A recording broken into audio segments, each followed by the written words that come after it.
Okay, so what can you do if you want to combine your video with something in the background, but you just have your regular transparent background that's actually been filled with black pixels since MP4s can't have a black background. So let me show you something you can do if you're willing to open up Premiere. Now you do need something for the background. I don't want you to just download something.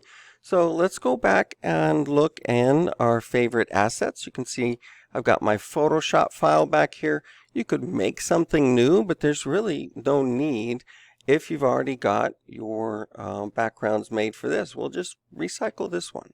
So in order to do that, I'm going to File, Export a quick PNG, and put it in my Modeling Project folder, Premiere Logan, since I'm using his video. So this is going to just be a background, 230301, BG from favorites. Just so I know what to bring into Premiere. So I'm going to create a new project here. And inside this folder, it does not show that picture, but I do have my video here. I'm going to give this a name with today's date, 230301. And it is going to be keying a black background. That's going to be my project name here. You can call it your model and put your name in it as well. Always put your name at the end. That'll help. All right, and the location is going to be right here as well, but you may need to tell it that. So I'm going to choose location. Here we go, Logan A. That's where the project is going to be. So I'm just going to keep the sequence name here real quick because we're going to rename that anyway. Here's our sequence with just this file. Now, if I want to make this longer than the just few seconds that this is, I can simply put another copy of this after it. An easy way is to Alt and then drag in order to make a copy instead of Control-C, Control-V. I'm going to ripple delete that space so that so these are perfectly lined up. But of course, when it finishes, then it goes back to the beginning. The trick here is to just right click on that second one, go to Speed Duration, where you can speed things up, slow them down, but you have one checkbox for reverse the speed. And now we've got a perfectly looping set of videos. In fact, let me make another copy by selecting both of them, Alt-clicking past the end, and ripple delete. So now I've got a good 40 seconds of video to play with.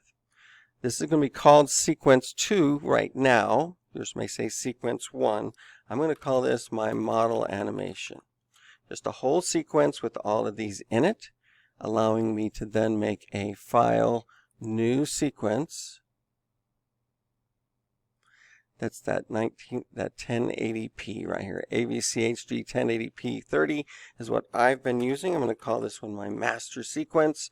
And that allows me to then put this animation right up on video 2. Now I'm going to keep the existing settings because it is the right size. And there it is. And it's one piece and it will just loop those 4 times, every other one being reversed. Now let's get that background in here. So I can File, Import, I can Control-I, or I can just double click in this blank space, make sure I'm going to my 3D modeling, and I've got my Premiere subfolder here with Logan stuff. And here is that background from favorites. It's just an image, so when I drag it on here, it'll be whatever default size, usually 5 seconds.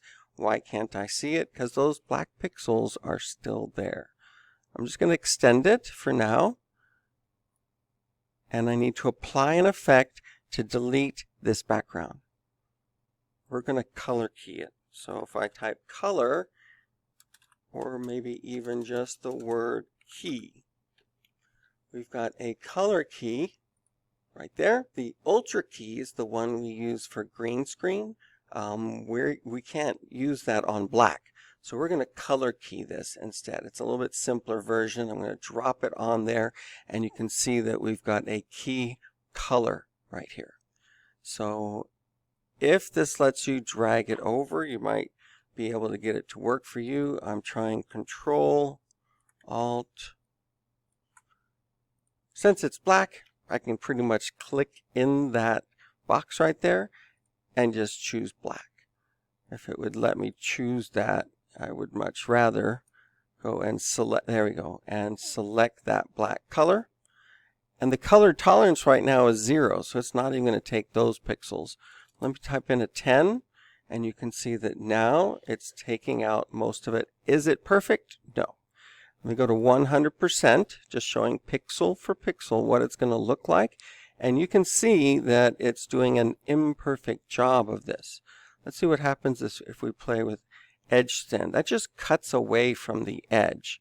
So if we type 1, like take one more pixel away, it takes it away from everything. And that's not really going to be our best way to go. If I just increase this tolerance to 20, then maybe to 30, we're starting to get to where it's getting rid of the edge pretty well. It's only at 100% that we can notice that.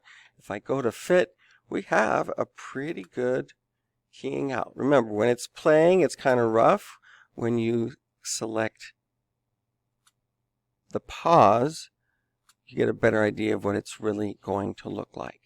And that lets you put something of your own in the background. And if you have a video of yourself pretending to catch it, you would do more with this. You would keyframe the scale where it is on the screen. You can have it come in from the side. You can use your transitions to make this come in like a cross dissolve or all sorts of transitions that you've used before. This will give us a good little bit of time there.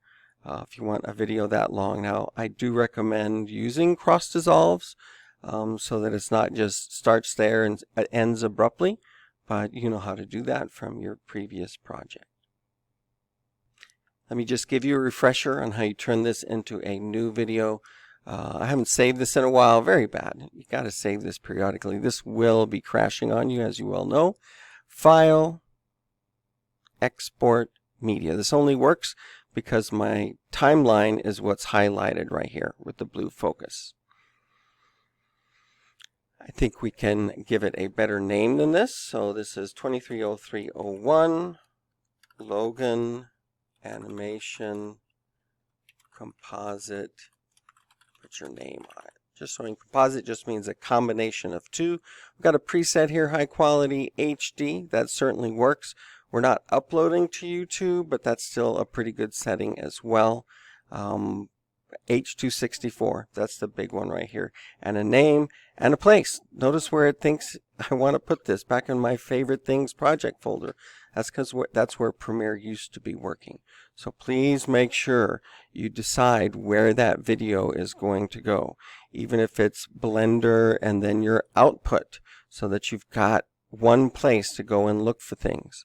You can export it to a Premiere subfolder that you've made if you're trying out some of these things. And always send it to Adobe Media Encoder so that it keeps track of the job.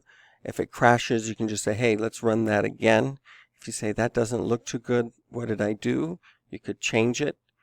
You can even change it to an animated GIF. You would want to scale it down a lot. But let's go ahead and encode that video, and I'll attach it here to the end of the tutorial.